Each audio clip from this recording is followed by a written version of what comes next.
All right. I'm waiting. Hello, welcome to the live show. I'm so excited that everybody's here. I'm so excited to have these two ladies with me today. I have Ashley and I have Kat. This is the April reading wrap-up live show. It's something new I started on my channel this year. If you're interested, there's a link in the description box if you want to participate in one of these, or you can just like shoot me a message or leave me a comment on a video. Basically, if you want to do it, you're probably going to be able to do it. But let's see who's here while these ladies introduce themselves. Ashley, why don't you go first? Sure. Hey, everyone. I am Ashley. My channel is Ashley's Little Library. I'm on BookTube and Bookstagram and a little bit of book talk occasionally. You can see me over there when I get the energy to do that. But I read mostly spooky things, mostly thrillers, horrors, but also a little bit of romance, a fantasy every now and then. Just kind of mix it up. But yeah, that's me. Me. Hi everyone, I'm Kat. My channel is Kat Chats. I read a little bit of everything. I would say mostly horror and thriller though. Yeah, obviously, if you're here, you know me, you're on my channel. But if you want to check out the books that we read this month, you can check the description box. I have all of the books listed, unless one of them like banged out a book today or something like that. But what was so interesting is like we literally read, I think, something out of every genre this month, you guys. Like, especially Kat. I was like, this is like indicative. This is like, but this is you. I feel like you say, oh, I'm like horror thriller. And I'm like, are you sure? Because. Well, I was going to say, like, if anyone watches my channel and you look at the list of books I read, I feel like you're like, is this right? Like, I read some books that I wouldn't normally read this month. Yeah, that was very interesting. That's like probably one of my favorite parts of like the pre-planning. I'm like, tell me what books you guys read. And then I'm looking at the list and I'm like, what the heck? I haven't even heard of this. Or, oh my gosh, why did they read this many genres? So that's why I like doing these, because instead of just like, I think you both do like monthly wrap-ups on your channel. I've started doing just like recent reads, like the monthly wrap-ups I don't love. Yeah, that's smart, because to me it was just so intimidating when I read a lot and I don't really have any like one there listening to me. So I didn't know what they wanted to know and like, you know, what questions did they have, where I feel like now this is the perfect time for everybody to like ask us, like, what was your favorite book? What was your least favorite book? Like all of those types of things. So I have a few questions like prepared. And then at the end, I thought I did like the two little cup thing again, where I put you guys' books in these. And I figured I could like pull some out and you could give us like little mini reviews. But let's see who's here first in the comments. So we have Danielle is here. And Kim is here. 20th book of the month right now. Like, wow. Whoa. Kim is out here doing the thing. How many books did you guys read this month? I read 10 so far. I read 7. It's a shorter month for me. 11, which is very low for me as well. Yeah. So, and if I show you my stack of books, this is all that I have, because I was at the library this month, you guys. So I've only got 3. So. Yeah, so it's like, it doesn't look like we read anything. But yeah, I read lots of library books this month, but you're doing it, Kim. That is awesome. Carolina's here. 20, she's on a roll. Jordan is here.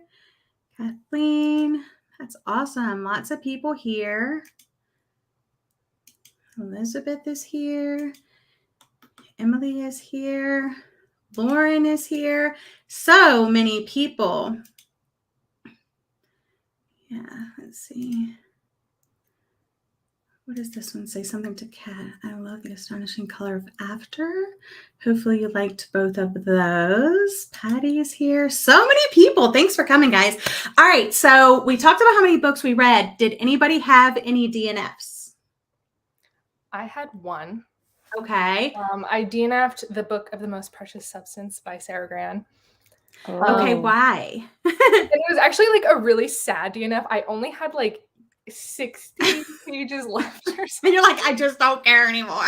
That was exactly it. Like I was like reading this whole thing. At first I was like really intrigued. If you've never heard of it, it's basically following this like rare bookseller and book collector, and she gets this client who asks for this really rare book, and he's willing to pay like millions of dollars for it. So she starts looking for it.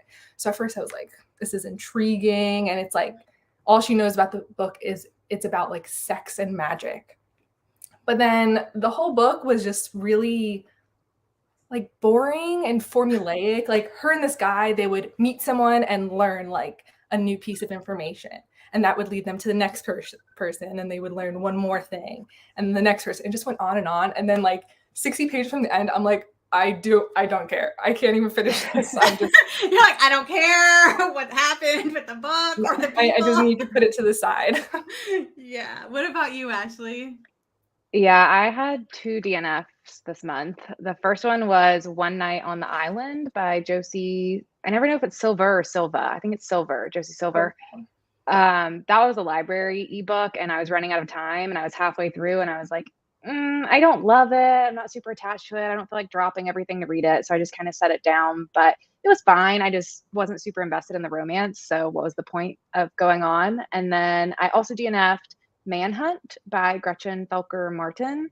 I read probably like 20 pages of that, and it was a no for me. That's a no for me. Oh, That's so funny. I know in your live the other day, I told you I DNF'd it. And I DNF'd it like, probably like 60 pages in. It was really early. Wow, I feel that like one had such super promise. quickly. It just wasn't what I was expecting, and it's very like dystopia and war-like kind of. I don't know. It was just not what I was looking for. Oh, bummer. Well, I also had 2 DNFs this month. I DNF'd, I wrote them down. Let me see. The 3 Mrs. Grace by Shelley Ellis. I DNF'd that one just because I was listening. I probably read like 50 to 60% of the book, but it was just so drama filled. And I was listening to it on audiobook while I was walking, and I came home. I was like, wow, I read like so much of it. But I felt like with you, Kat, like I just didn't care anymore. We weren't getting anywhere. It's basically this story where this guy has 3 wives, but they don't know about each other until he's like nearly like fatally shot. He's put into a coma in the hospital. They contact his wife, but he has like 3 of them, and they all kind of show up at the hospital, and they're like, what the heck? I didn't know, he had and you're like, well, duh. Like, obviously you probably don't know each other. And then they would just like, I can't believe, like Vanessa would say, oh my gosh, I can't believe he has 2 other wives. And then the other would be like, oh my God, I can't believe he has 2 other wives.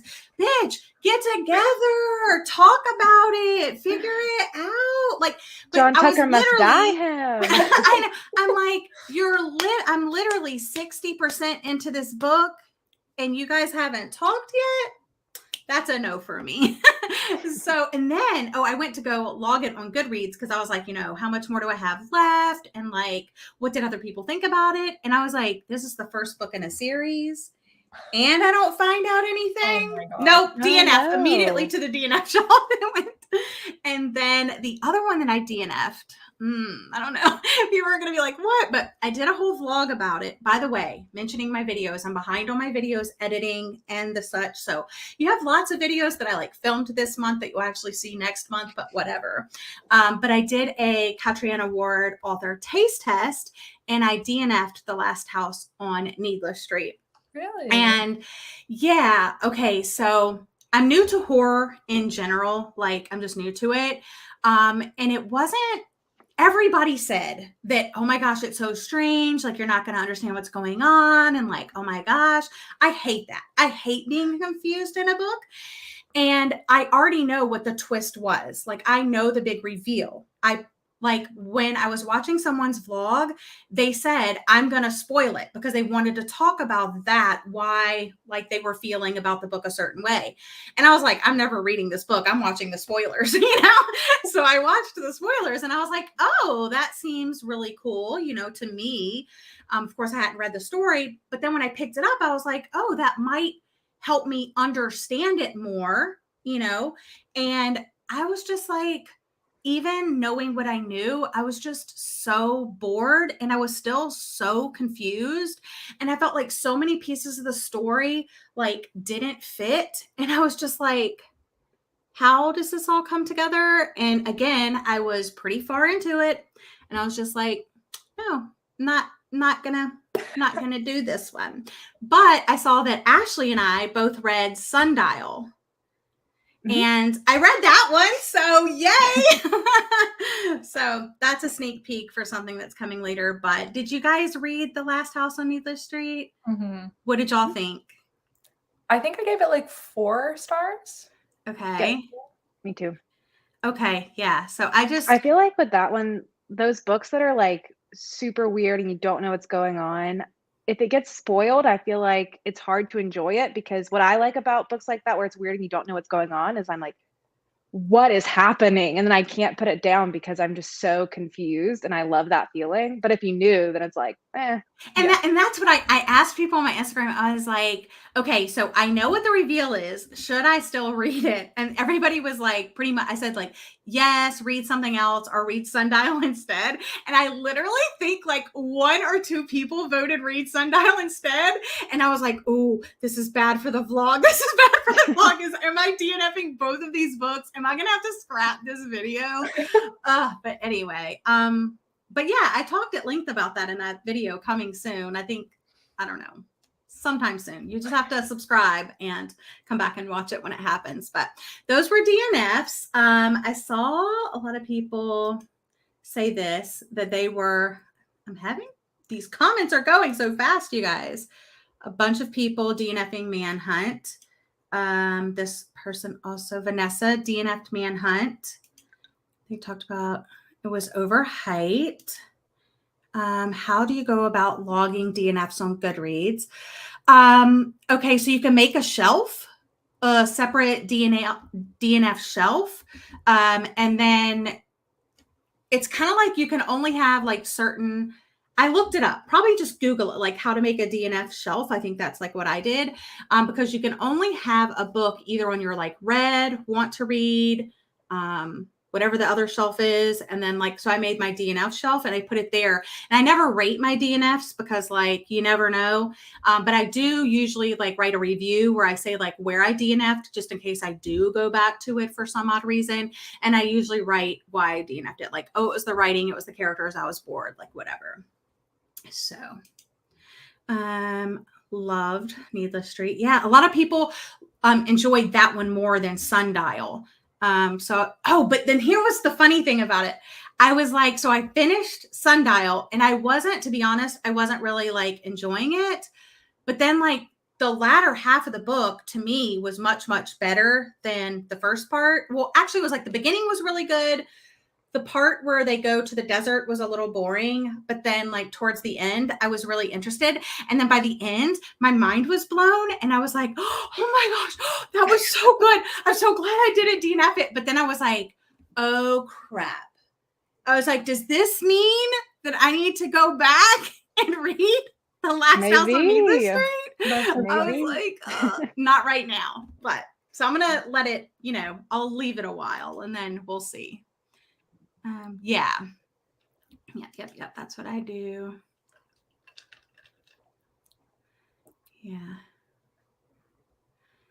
Yeah. Make a shelf. Do you have DNF shelves on your Goodreads? Yeah. I used to. I think I have like 6 books on it, and then I stopped updating it. I just delete them now. I'm like, yeah, whatever. too much to worry about. Yeah. I think on the story graph, they already have that built in. Maybe I'm making it up, but maybe they do. Because I use both. I don't know why. I just, let's see. It was vulgar for no reason. That's why I DNF'd. I reserved one. Yeah, I heard that too. And only the vulgar thing. Yeah, you only read like 60 pages, right? Yeah. So it got vulgar like fast. Yeah, and like I felt like such a prude. Like I'm like I feel like a wasp mom. But it was just to another level. Like I couldn't deal. Wow, I'm so glad I didn't pick it up. That was one that I had like kind of on my radar, but I was like, I'll wait for reviews to come in, and I'm so glad I did. Yeah.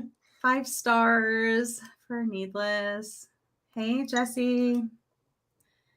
Man, everybody's like, you need to read it. I had 3 books this month and I didn't finish anything. Aw. That's what I actually didn't have like that great of a reading month. I don't feel like overall, how was your reading month? Good, bad, middle of the road? I feel like I was like mostly 3 stars this month. And I just didn't read a lot. I've been really busy. And so it hasn't been a big reading month for me. And everything was just like, meh. And there's one book I really loved this month. And when I did, I was like trying to explain why I loved it. And I was like, wait, you don't have to explain why you loved a book. It just felt weird to enjoy a book again. What about you, Kat? Mine was so bad. Let me get my average rating for you. For April, my average rating was a 2.8. Oh no. Yeah. It was that kind of month. I think it's the worst reading month I've ever had. I like felt so bad I was gonna go back. I love that though. Of course. You're like, yeah, I'm gonna be trashing every single book she asks me about. Awesome. Any rereads for anybody? No, well, I reread Heartstopper Volume 1. That was something that I read because I binged the show. I actually watched episode 1 with my patrons. And then after that, I was like, man, it's been a while since I've read that. And I want to see like how close it is. Dude, it was so close. And I love this so much, you guys. It's so good. It's just like, if you haven't read this, like you need to borrow it from the library, borrow it from a friend, look it up on Hoopla because like you'll be able to see the pictures and stuff still. Like, guys, you can so read it cute. for free on Alice Oseman's website. Yeah, yeah, exactly. Because it was originally like a webcomic. Yes, exactly. You can read it for free. There's no excuses.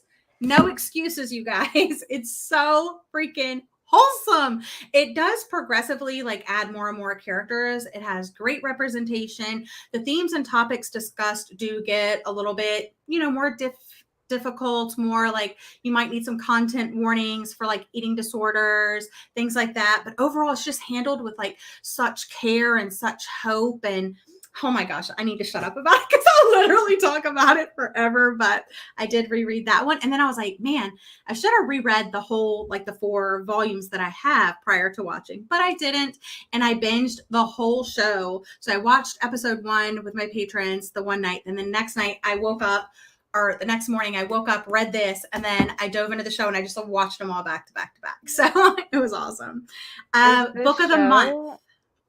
Is the Heartstopper show just the first volume, or is it all of them? It's like, not all of them. There's only 8 episodes, and each episode is only like 20 to 30 minutes. So you like fly through it quick.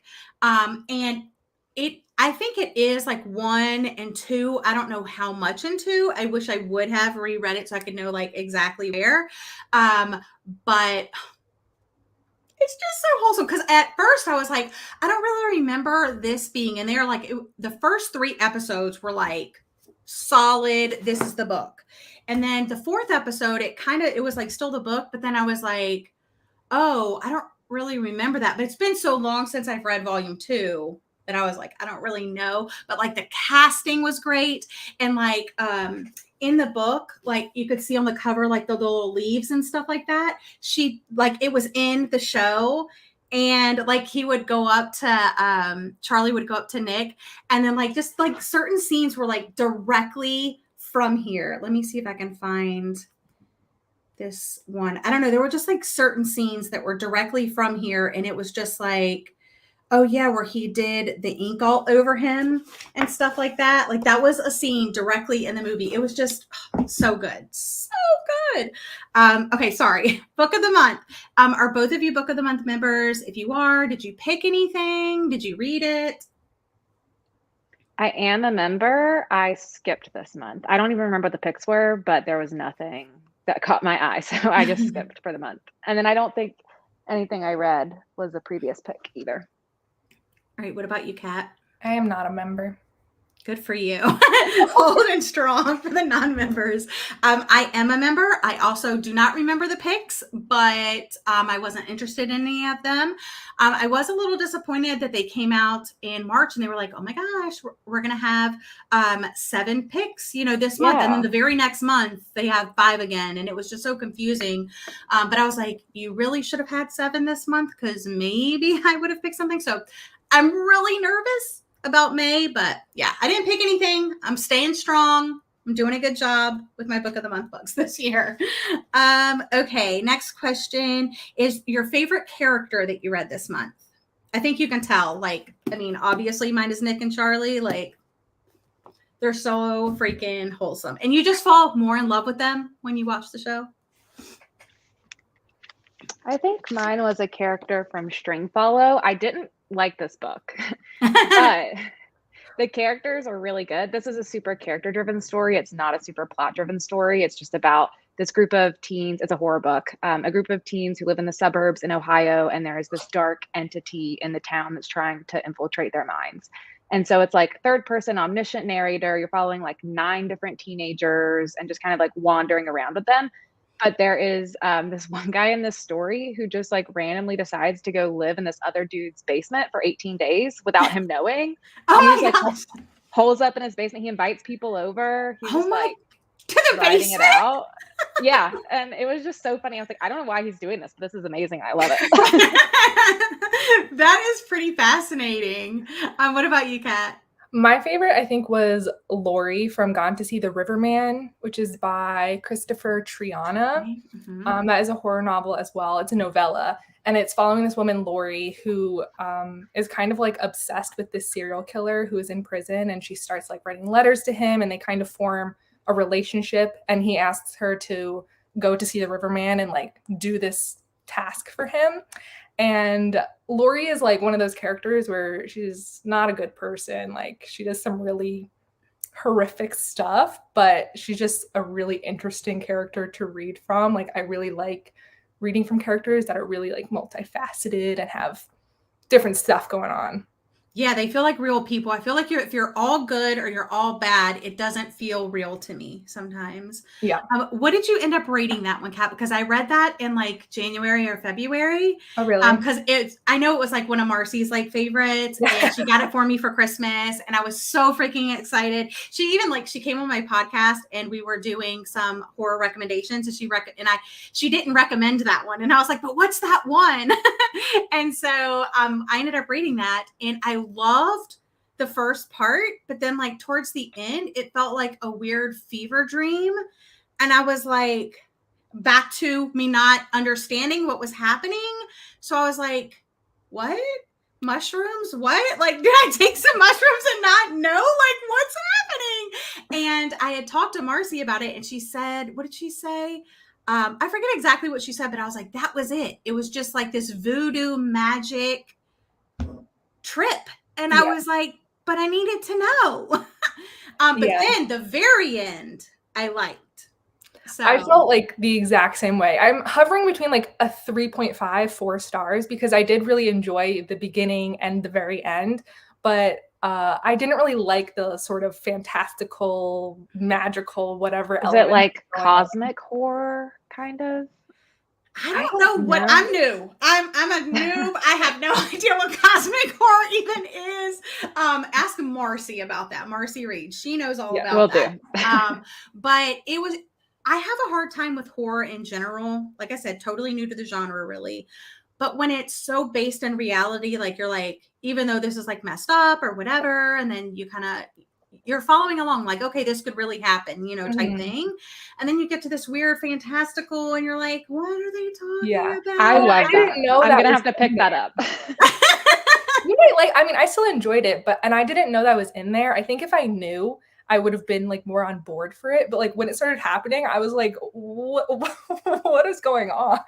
Yeah, it was just, but then it's so weird because then after that part, the ending is back to normal again. Yeah. And you're like, I was literally like, did someone slip something into my drink for these pages? Yeah. But yeah, other than that, I really did enjoy it. So That was good. A lot of people are talking about True Biz.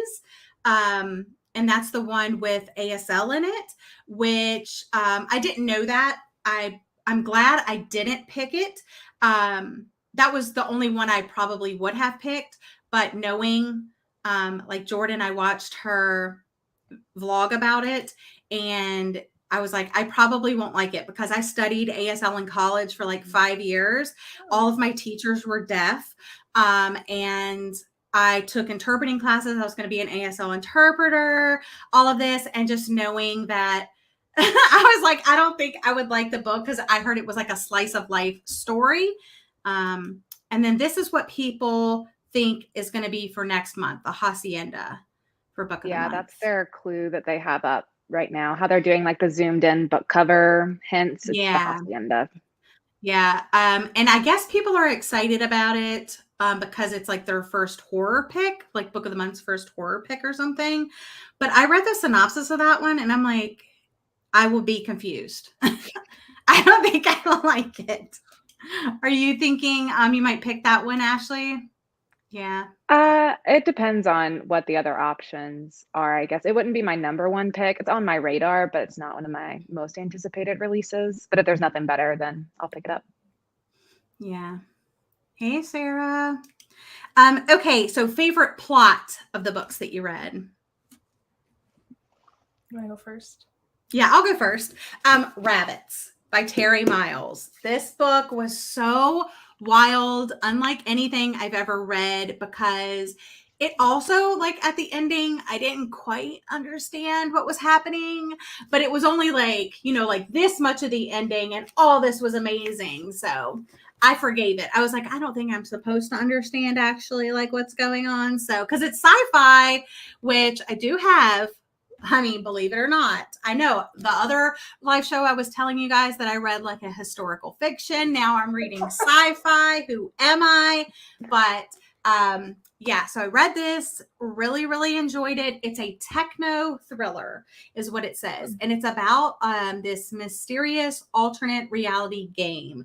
And it uses it's based in the real world.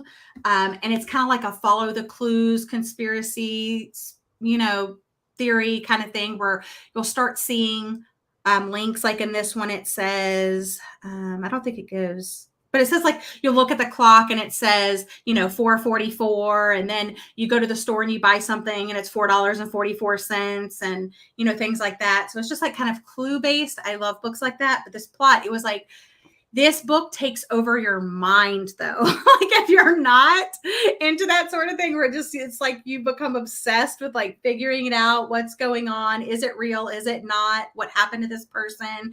How's it all fit together? But this is very interesting. Okay, tell me if you guys have ever had this before. So I listened to this on audiobook, and when I was from the very beginning, and it was a female narrator. And the first chapter, I was just reading it along, and it's you don't really know who the main character is. I just assumed like it's a female, female narrator. I just went into my head that it's a female. And then in the second chapter, it says that, in case you're wondering, my name is Kay. That's it. Just Kay, one letter. Two things I'll tell you. First, Kay is short for something. And second, I'll never tell you what that something is. And then I was like, okay, now I don't know. Are they male? Are they female? Are they non-binary? And the reason why I was so curious is because there were certain instances where Kay would have interactions with other females in a like romantic way, not like sex, but like, oh, I held her hand, or, oh, we kissed, or, things like that. And I was like, oh, does it have LGBT rep? Well, I don't know. Because I don't know the identity of Kay. So have you ever read a book like that before? Oh, and then I thought, oh, maybe that's part of it. You don't know the identity of Kay and it's going to be revealed later.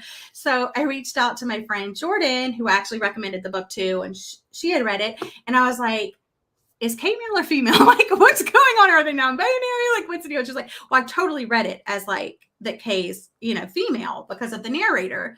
And but then I started like Googling it, and people were saying that they just read it physically and they read it as male. And then people have asked the author, and then there's other people that say it's definitely non-binary, like who freaking cares? Like, but just to me, that was almost like a part of it, is that I never knew the identity of this person. Interesting. Yeah, and it's never revealed. I don't think I've ever read anything like that. No, I haven't either. That kind of reminds me of the new book from, can't remember the author, can't remember the name of the book, but it's really short. And I know Kayla from Books and Lala read it, and it's you don't know the race of the characters. Like the story's all about race, and one is a black woman and one is a white woman. I don't know if they're women or men actually, but I know one is black and one is white. And the whole point is you don't know, and it's about like how you perceive the story. But I've never read anything like that. Yeah, I think that's really interesting. And also there is a podcast, a Rabbits podcast. It's just called Rabbits. And the narrator host of the podcast is also female. So I'm so confused. But then I started thinking about usually in like game-based social media, media in general, books, TV shows, you know, it usually is a guy gamer, you know? So I was thinking like, so it's all like just your bias, like going into this, like, what do you think? And then I started thinking this was really weird. I was like, okay, female narrator. So I'm thinking female. And then I was like, but I mean, she could be narrating a guy's part. Like, why wouldn't she be able to do that? There's guys that narrate girls all the time. And I was like, but that's harder for me to make that switch. When guys narrate, I'm used to it. Like, but thinking a female narrator reading for a guy's part, I don't know. It's just like this weird, I was like, man, I have some stuff to work through. But it was just like so interesting. So if anybody has any recommendations or like game-based, follow the clue, conspiracy, Martha Wells murder bot, people read it as different sexes. That's interesting. And then Sara, I know she likes the Rabbits podcast. I was going to try to listen to more of it, but I haven't had a chance yet.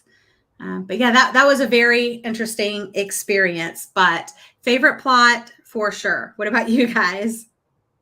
Did we already do that?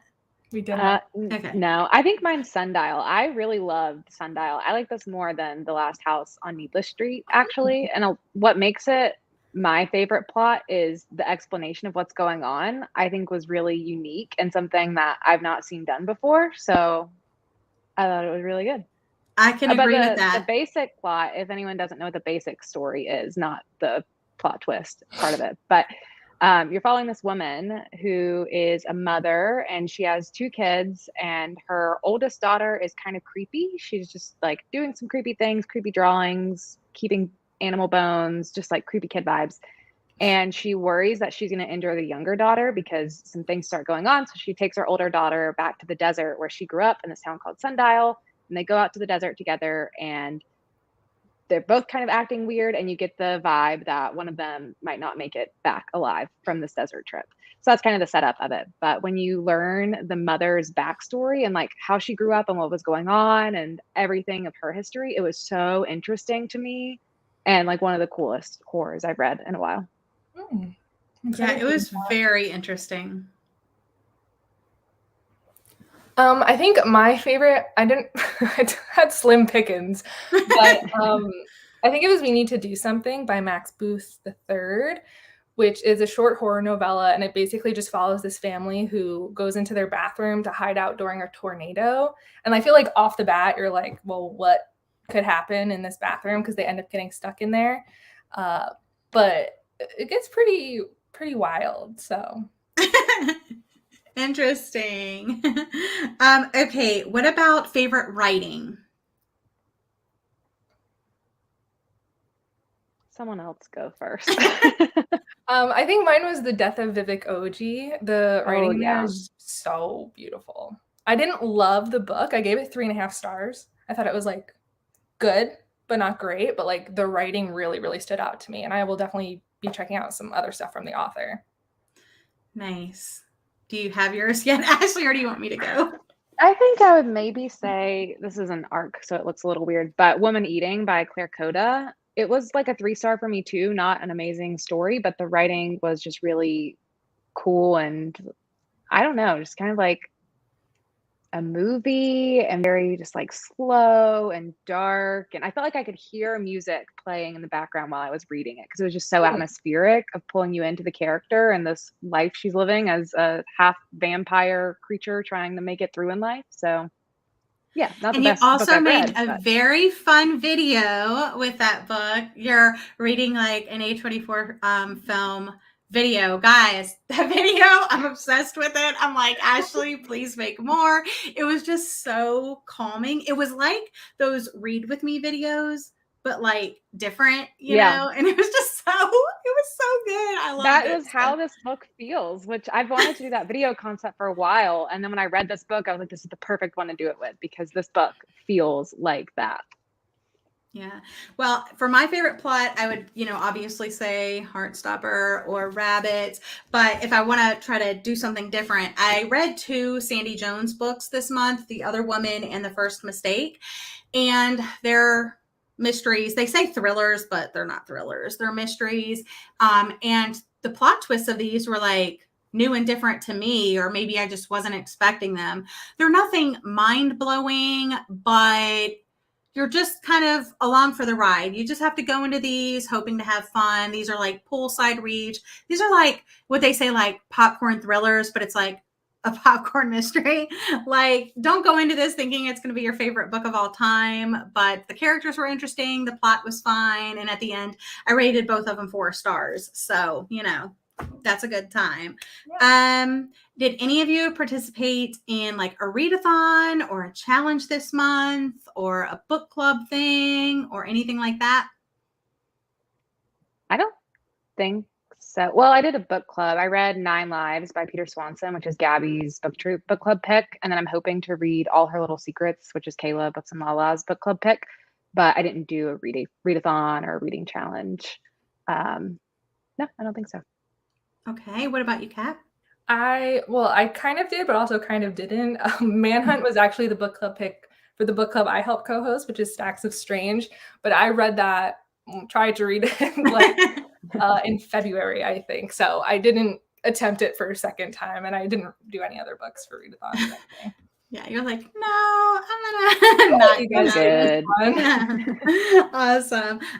Let's see. What book was your personal favorite, and what book would you recommend people add to their TBR? It could be like a book maybe you didn't like, but you think a lot of people are gonna like, maybe. I think my favorite of the month was We Need to Do Something, but I would be hesitant to recommend that to people just because I don't think it's one a lot of people will love, because it does kind of have that element like you don't really know what is going on. There's some sort of fantastical thing happening.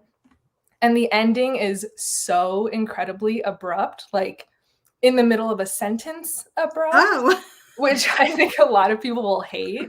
So I wouldn't recommend it to everyone, but one I think I would is The Astonishing Color of After, which is one that, again, I didn't love personally, but like I know so many other people do, and I can understand that. So this is one I would more so recommend. Yeah, I've read that one before. Did you like it? It was okay. Yeah. I used to own that one, but I ended up just unhauling it before I ever read it. Yeah. Not a bad choice. Yeah. All right, favorite and one you would recommend. My personal favorite was Sundial for the month.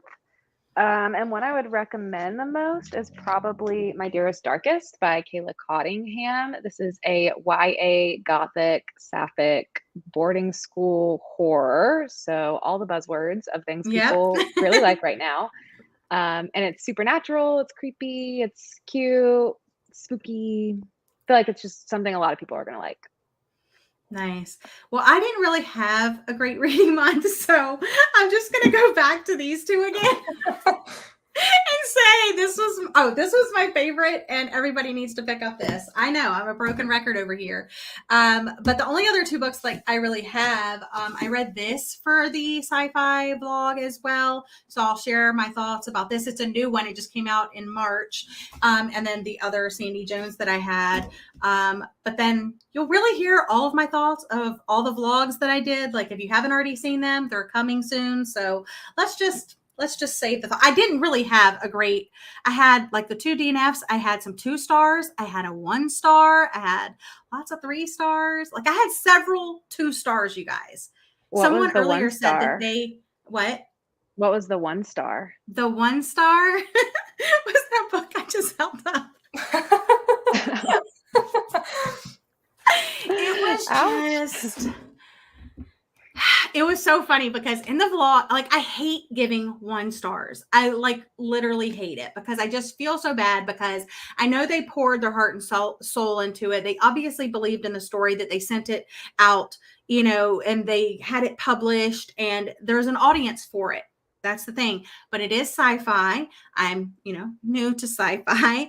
And I just thought it had so much premise. So it's the little tagline in the synopsis says, what if you didn't have to live with your worst memories? And so it's kind of dystopian, and it's about, we live in a society now. It kind of, okay, in the vlog, I say this too. It's kind of like The One in a way, but also like obviously vastly different because I rated the 1 5 stars and I rated this 1 star. But this is like, imagine a technology where you could have your worst memory erased. And of course, there's rules behind it. Like it can't be from like you're 50 years old now and you want something from when you were like 2 years old erased. It has to be with like in a certain time frame and all of this crap. So you can have your worst memory erased. But now you can also choose to get those memories back. And there's also this part where people, so you follow several different perspectives, and like you do in The One, and I think it's 5 people, 1, 2, 3, 4. Yeah, 5 different people. So you have Noor, who is one of the doctors that works at the removal clinic, and she's in charge of interviewing people a month after their memory removal to see if they're dealing with like insomnia, whatever, you know, this long list of questions that she asks them.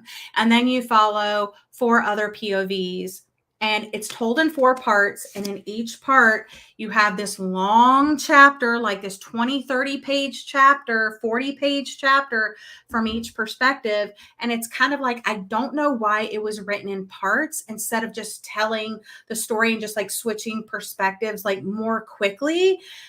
It would have like moved along the pace. I like really had to push myself through this one. I was like, it's going to be great in the end. It's going to be great. And it wasn't. But in the vlog, I'm like, I'm going to give it 2 stars because, you know, and then I came back on. I was like, you know what? Actually, I'm not. I'm giving it 1. So, and I was just like cracking myself. But yeah, it was slow paced. And even though there is a plot, the plot doesn't really stand out because you know the basic premise. You lose some memory, you know, you can go and have a memory removed. Then you might have these like traces where they have to like go back and, you know, take it away again or whatever. And then you have people that want to have memories removed. You have people that want to have memories restored. That's the whole plot. And then, so it's not really about the plot. It's about the characters. And I don't usually like character-driven stories, but in this one, I feel like I didn't know any of the characters. I didn't care about any of their perspectives. I just didn't care what their memories were, what happened to them, or anything. The only person I felt like I did get to know a little bit better than the other people was the doctor, Dr. Ali Noor. But the other ones, like, I just didn't care. And I'm thinking, okay, I'm waiting for the storylines to blend together. Like, how do all these people know each other? Like, how does that? And it's just some like random weird thing at the end. Like, oh yeah, this person knows this person because of this. And I'm like, that is so lame. Like, no.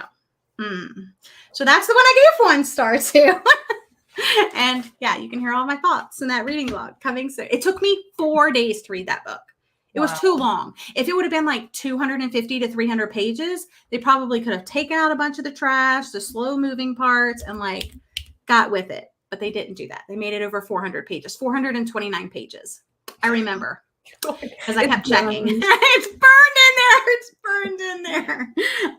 Okay. Are there any books that you're like currently reading or ones you're hoping to finish before the end of the month?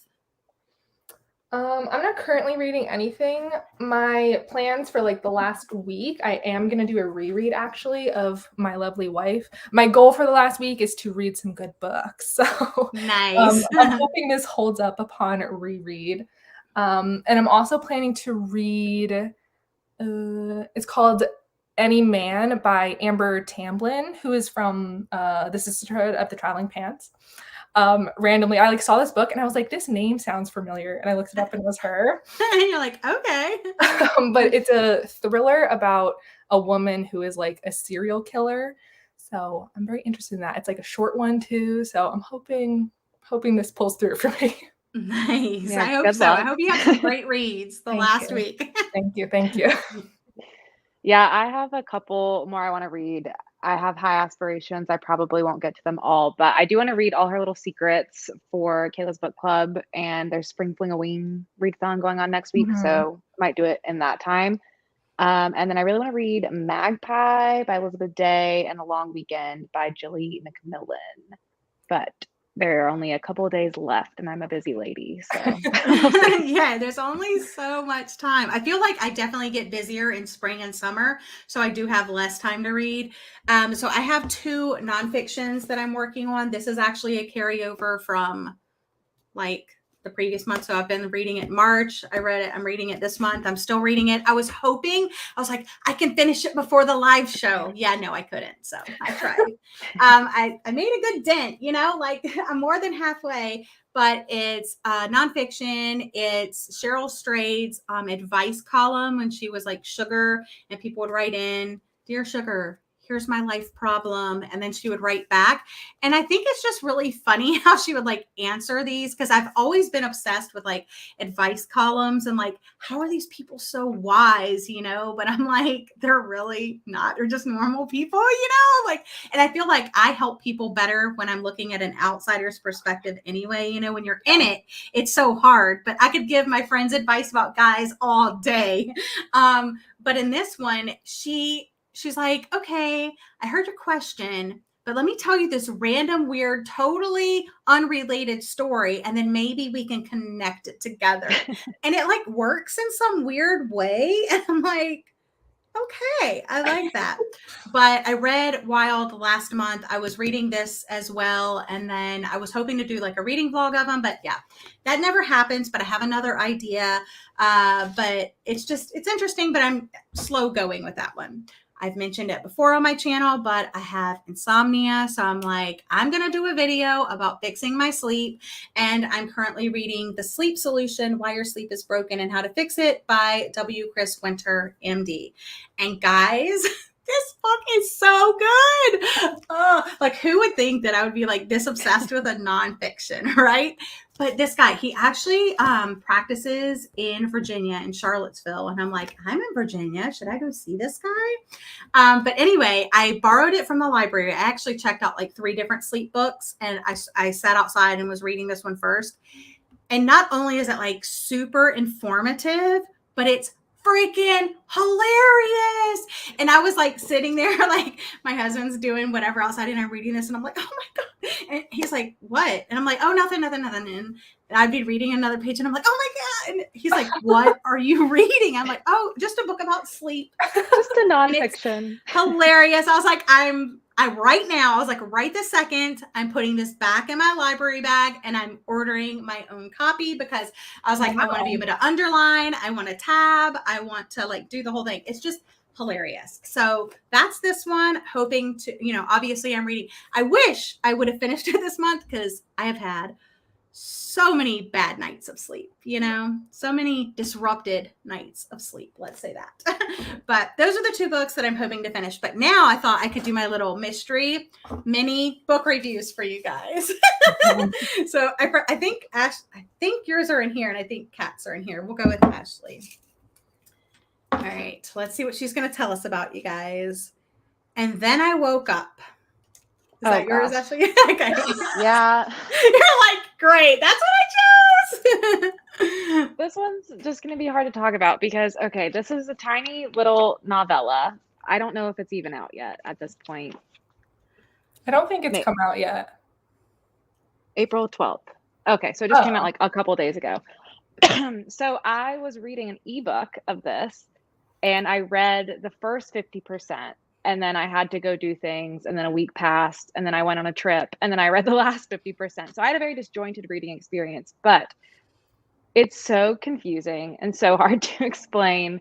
It is about this plague that has disrupted the world, and it affects your perception of things. So you think people are monsters, or they are monsters, or they're trying to kill you, or maybe you're just having like a hallucination and think they're trying to kill you. And the whole point is you don't know what's really happening, and it makes you question this idea of like how the media portrays things and why we're such a divided society. And if you're just seeing on TV that people are monsters, does that make you think they're monsters? But it's like fully goes there with the metaphor of like they are seeing zombies killing people kind of ordeal. And then you're following, like, after all that's happened, this guy's in this facility, he's working with this lady, they're doing things. I don't know. It was I don't know what's going on. I don't know what's going on. I can't even really tell you about it very And well. is it like horror so or is it? Yeah, it's like sci-fi horror, I guess, is how Okay. I would describe it.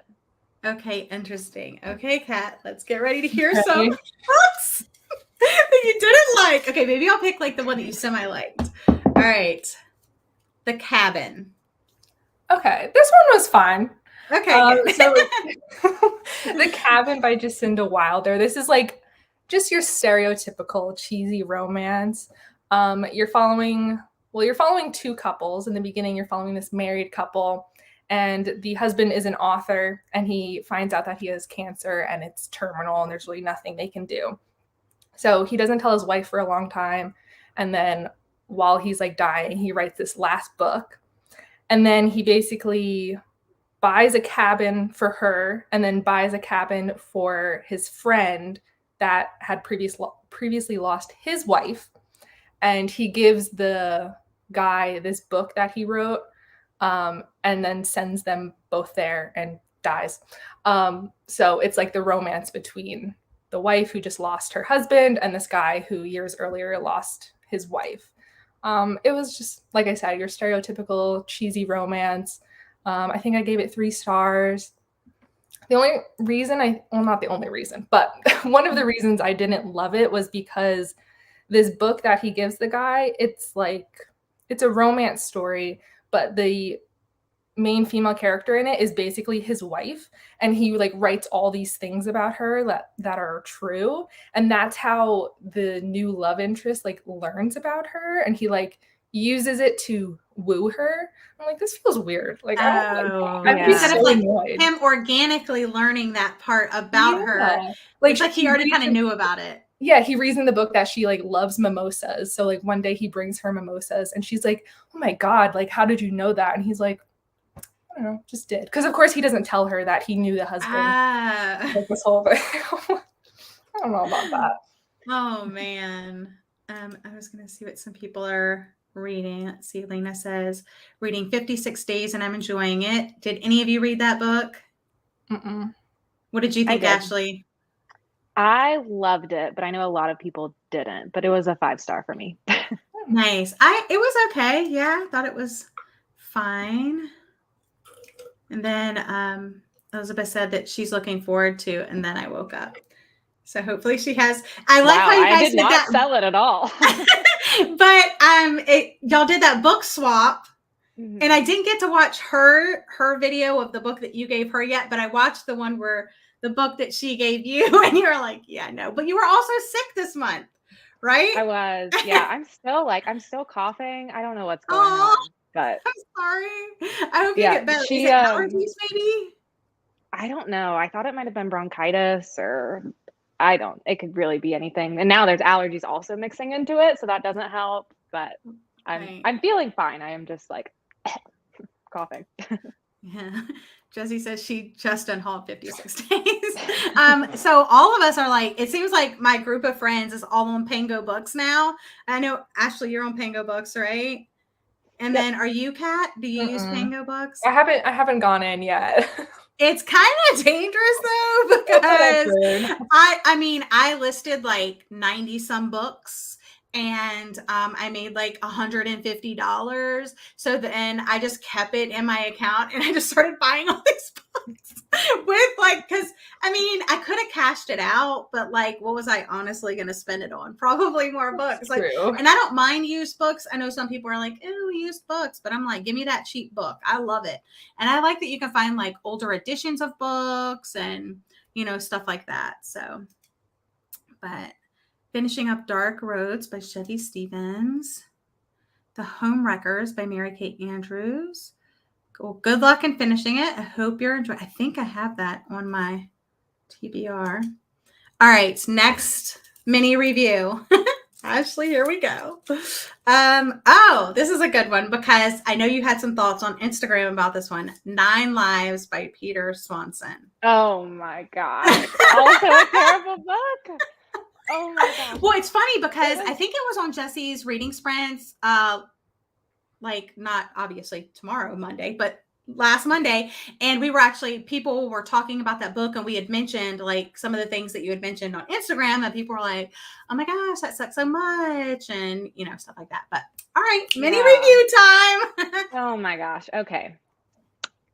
TLDR, Peter Swanson tried to be Agatha Christie and it didn't work. This is a story about 9 people who one day they wake up and they receive a piece of paper in the mail. And on that piece of paper is just a list of 9 names. One of them is theirs. There's 8 other people. None of them know any of them. One of them is like a detective.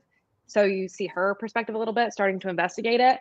And some of them are like curious about why they're on the list. Some of them do absolutely nothing about their name being on the list. They never get together. You just follow them separately in their own lives. And then they start getting killed one by one off in their various lives. And then by the end, you don't really know who anyone is. You don't care who did it. And it's very underwhelming. When you're reading a book about a killer and you're like, I really don't even care who the killer is at this point. Like, kill me now so I don't have to read this anymore. That's not good, guys. Yeah, and you were saying, there's like 9 perspectives. There's 9 perspectives in that book, which is so much. You can't remember who anybody is. You get through it all. I'm just like, I don't care about you. And then they die. So you're like, great, they're knocked off. I don't have to worry about them anymore. And it doesn't, I wish they would have come together. I feel like that would have made it better. And then, the things I was talking about on Instagram, there's like a couple of drops of the N word. I think the R word is dropped too. And it's like stuff that did not need to be in the story. Like he talks about Agatha Christie's And Then There Were None, which if you're familiar, that book had an original title that included the N word and then a different variation and then got to this one where it is today. And they just talk about that and they bring that up. And it's I was listening to the audiobook, just doing a puzzle, minding my own business. And then it's just like dropping that in my ears. Yeah. So that was alarming, but I understand that that's a word that used to be used, but like if you're writing a current day book, I don't understand. You're an author. Your job is to be a mastercraft of words. You're a wordsmith. There is a way to convey your point without using derogatory words, in my opinion. They changed the title of that book for a reason. So why would you bring it back up? Right. It's frustrating to me because even like something non-derogatory, like I let out that breath that I didn't know I was holding, like things like that. I'm like, dude, there are a million ways you can say that without saying those words, like it's your job as an author to like, I don't know, just my opinion. Don't tell. Like, show me someone's being racist. You don't have to just have them use a slur. Yeah. Well, that's the thing. It did nothing for the plot. Like, it wasn't dropped to make you think, okay, this character is racist and that matters now. It did nothing for the plot. There was no need for it. So weird.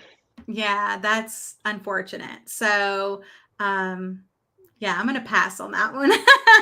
And I know a lot of people, like, he's just like Jesse said, like Peter Swanson has been hit or miss for me. I've had some that I really have enjoyed. I had some that I was like, this is dumb. And so this is one that I was like, okay, it's on my radar. I'm excited about it, but I'm going to wait to see what people think. And just like with 8 Perfect Lives, how he was like spoiling books in that one, I guess he like spoiled books in this one. And it's interesting that it's like a basically, And Then There Were None retelling. I also read And Then They Were None retelling. And I was like, that is such a popular like plot now, I feel like.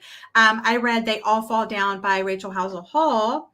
And I rated that 2 stars because it also had all of these characters coming together on this like island. And I was also having trouble like figuring out who was who and like what was the lay of the land, you know. And even at first when they started introducing the characters, like, I'm not going to pay attention to this right now. I'm going to wait until they get to the island and then I'm going to like figure it out. And it wasn't until people started like literally dying and there were like 3 people left that I was like, okay, I know who these 3 people are. You know, I was like, I got these 3. But then by then it's like, well, one person's going to die, one person's going to be alive, and one person's going to be the killer. So like, are you really out here doing the thing? No, not really. Oh So here's Elizabeth. I don't know why it's like just drawing attention at all to the fact that it was inspired by Christie was shooting himself in the foot.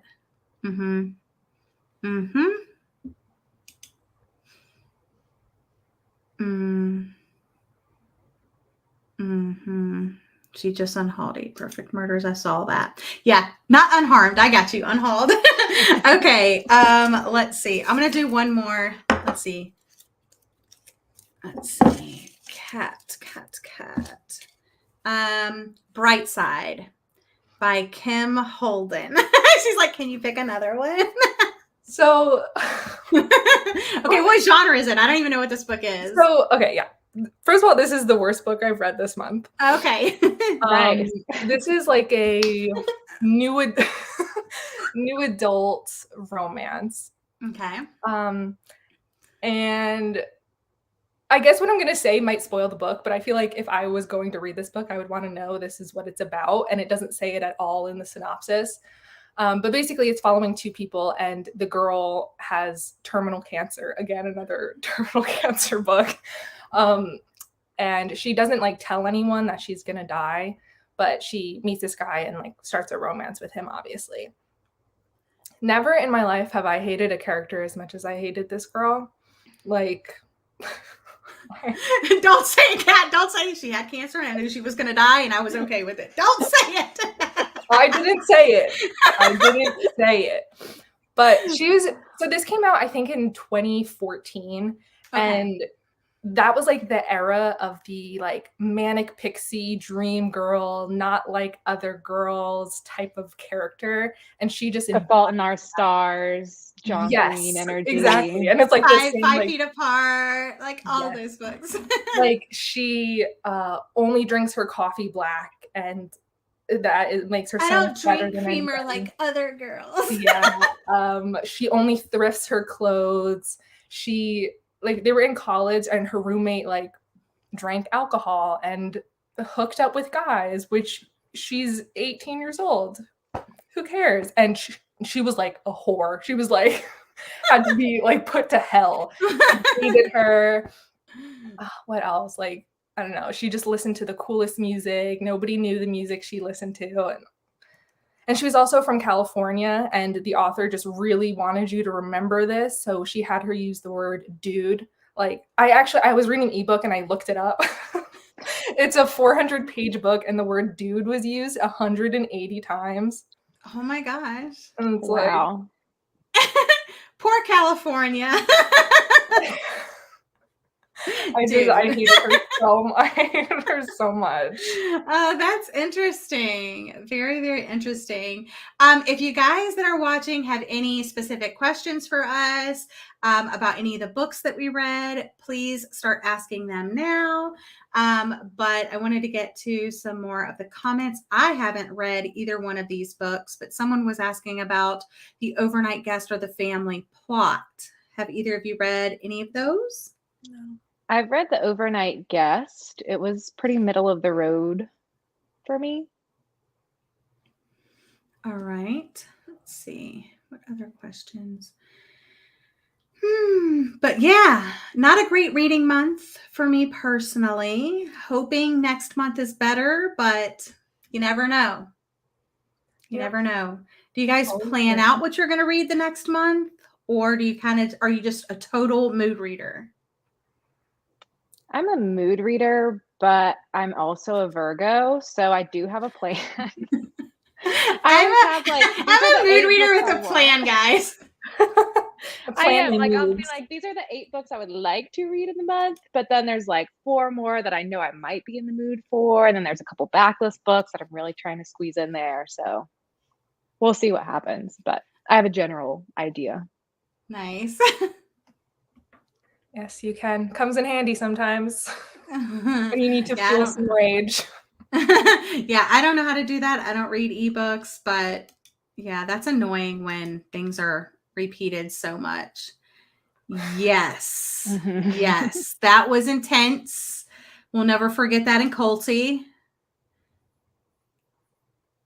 Okay. Ooh. What you're most excited to read next month, or what you're excited that is being released? I'm so I'm excited for the new Emily Henry book. Yes. Dying to read that. I have that pre-ordered. Like, Me too. I'm going for it. Yeah, I have Something Wilder by Christina Lauren pre-ordered. I'm reading it for my podcast with Lauren. So when I do my TBR for May, I'm going to announce the guests for the live show, and I talk about all the books I'm planning to read. But that is one that I have pre-ordered, and I'm really looking forward to. I don't like to read like early reviews or any reviews for the books that I do for my podcast, because I really want to go in with like fresh eyes. But obviously it's a romance. It's set outdoors. Yeah, that's all I really know about it, but I'm looking forward to that one. I'm super excited for Insomnia by Sarah Pinborough. I've been seeing the best reviews for it. I don't feel like I've seen a single anything less than a 5-star yet of it, honestly. So I'm super excited for that one.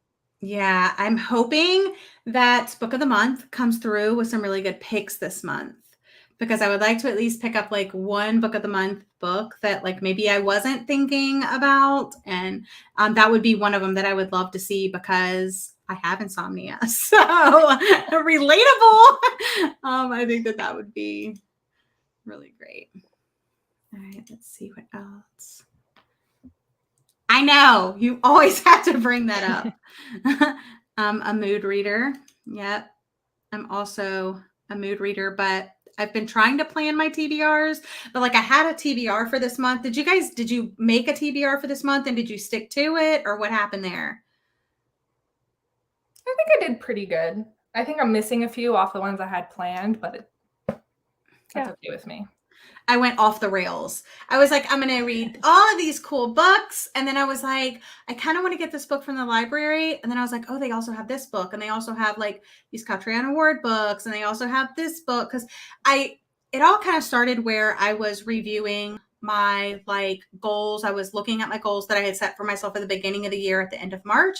And I was kind of like, okay, how am I doing? And I kind of like noticed a whole, like a very divisive, like, you're not doing this. And even though I didn't make it a goal, it's something that I want to make sure I'm doing. And that's reading diversely, specifically like Black authors. And I was like, dang, I think I've only read like maybe 5 books by people that are not white. And I was like, that's not okay. So, and I don't really, I do have some on my shelf, but I was like, I can use my library and go look for, people that, I need to read from. And so that's what I used it for. I was like, I want Black authors that I can read from. Rachel Howzell Hall was one. I have another video coming reading thrillers by Black authors. And I had 3 books on my own TBR that I wanted to read for that. But I was like, I'd rather read the library ones first and then do mine next, that sort of thing. But I've been reading like more like Asian authors lately. And I was like, I have some of those on my shelf, but I was like, I really need authors that I haven't heard of and things like that. So I was really trying to like step outside my comfort zone this month, which meant that my TBR was like staring at me all month, like, when are you going to get to us? And I was like, you're just going to have to wait. This is more important. So even though I didn't decrease, I feel like I gained a lot this month, even though it was kind of like a crappy reading month. But then it just kind of spiraled where I was like, ooh, and I could do this video and I could do this video. And then I just like got so like behind with everything. So I was like, you need to return your library books and you need to read your TBR and then you can go to the library again. So I just kind of like spiraled out. Yeah, the library will trip me up too. I I went a long time. I just used the Libby app for ebooks and audiobooks. And when I moved last year and then switched to library cards, I had an issue. So I wasn't using Libby for like 6 months or so. And I just recently fixed it and got my library card fixed. So I'm getting them now. And a hold comes through and I'm like, abandon the entire TBR. I have to read this right now. Yeah, in my library, I can walk to it. Like when I do my morning walks, I actually like pass the library twice. It literally is like a block over from my house. So, I mean, I'll put like 20 books on hold or whatever. And we have like, I think there are 6 other branches besides my library. And so they'll bring books from other libraries. They'll be like in transit, but they'll be like, one book is ready for pickup. I'm like, I'm going to get it. And so I'll go get the one. And then the next day they're like, 2 books are ready. And I'm like, I'm going to get it. I just can't wait for them all to come in at once. So it was kind of a little manic. I like this question. Favorite book cover of the month? Mine was my 2 sci-fi books that I actually physically have the copies of. So I really like the cover of Rabbits because I think the colorful rabbit, it really like stands out against the white. And then I also really liked this one. I like the color of the blue and it's like kind of fractured a little bit. So I thought that was really pretty. Mine is Sundial, and fun fact, the person who designed this cover, his name is Corey Brickley, and he also designed the cover of What Big Teeth by Rosa Bowe, which I also love, and so that's why I have a favorite cover artist now, and it's Corey Brickley, and he also lives in the same city that I live in. Oh, nice. Wouldn't that be so cool if you like bumped into them one day? Yeah, like there's an event or something. I love your book covers. Go to the art shows and be like, did you know you're my favorite cover designer? It's a super weird thing that I have. That's interesting. Yeah, I really did like the cover of that one. Very striking. I think mine is The Book of the Most Precious Substance. The one that we DNF'd. But it's pretty. It's a good cover. It is pretty. Let's see. I'm looking forward to Insomnia as well. Stuck to my TBR, but I read so slow. I know I have months like that too, Jessie. I'm bad at sticking to TBRs outside of buddy reads. Do you guys do buddy reads? Not really. I mean, I have my book club where there's like 6 of us, so I guess that's kind of one, but other than that, no. Yeah, I try to do buddy reads, and I've done a couple with Sara, and those have been successful because I think we both read like pretty fast, because I feel like I don't want anybody to be waiting on me. So I feel like I have to kind of like rush through the book as fast as I can because I don't want them to be waiting on me. I get like really anxious about it. So I'm terrible at buddy reads though. Is there any book you wished you had read this month and one you wished you didn't read? Kat's like, well, this whole month. How do I pick that? One I wish I did read, I had You've Lost a Lot of Blood by Eric LaRocca on my TBR. Yes. And yeah, I ended up not getting to it. And I'm like, I wish I read that. I know. Yeah, I also got that one as well. And yeah, that's a good one to say because, yeah, bummer. Yeah. I've been wanting to read Cherish Farah by Bethany C. Morrow. Yes. And like I put it on my TBR every month and it just keeps getting pushed back. So hopefully next month. Yeah, I have The Institute by Stephen King. I think it was on my February TBR and I pushed it back. Then my March TBR and I pushed it back. And then my April TBR. I didn't read it this month. So it's going on my May. And I've already decided because it's a super chunky book. I've heard that this is some people's like favorite Stephen King book, but people always have different favorites in Stephen King. Yeah. It just depends what you like.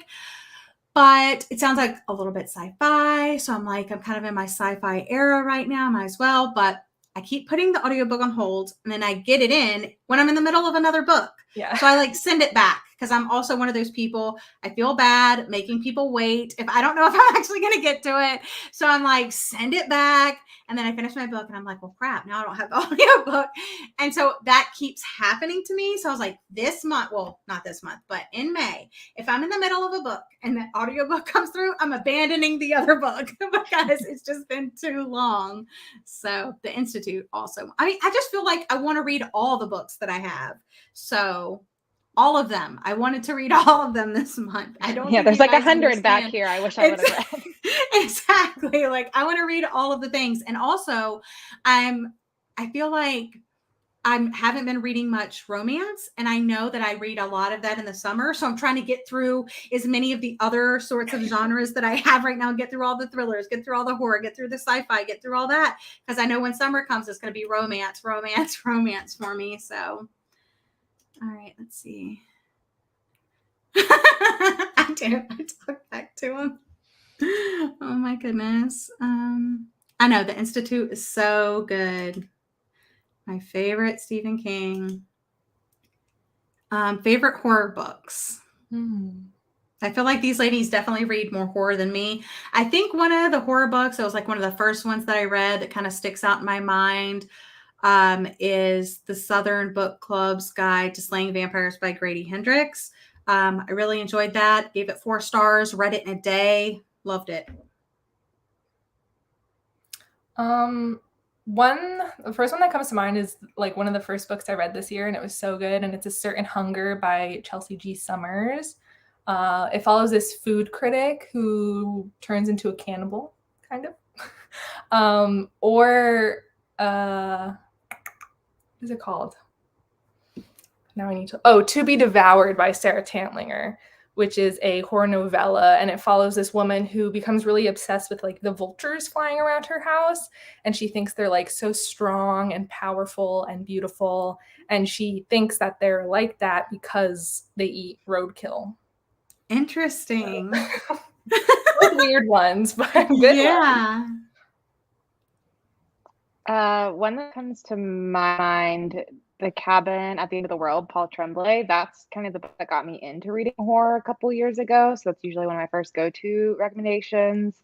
And then I keep recommending Crossroads by Laurel Hightower. It's a horror novella that I read back in, I think, February. I think I talked about it the last time I was on this wrap-up live. As soon as you said that title, I was like, that's the one she talked about. Yeah, I really like that one. So that's the one I'm nice. Recommending lately. Yeah, do either of you have horror recommendation videos on your channel? Yeah, Ashley, yeah, I have a couple. Yeah, so check out their channels. Horror book recommendations, they've got them. Let's see what else. Here's a recommendation, Brother by Anya Albarn. I disagree, but we'll agree to disagree, Jesse. Salem's Lot is also really good. I actually decided to DNF that one. Or not DNF it, to unhaul it. Because I was just like, I'm not. No. Yeah, I'm kind of doing this like non-horror Stephen King journey. So, I'm going to get rid of that one for now. But I think that's all the questions that we have for right now. So we're going to go ahead and wrap up. Anything else you guys want to share? Okay. Don't forget. Read 9 Lives. Yeah, don't read of the night. Sign off. just ignore all of Kat's books. Like if you see them, just unhaul them, guys.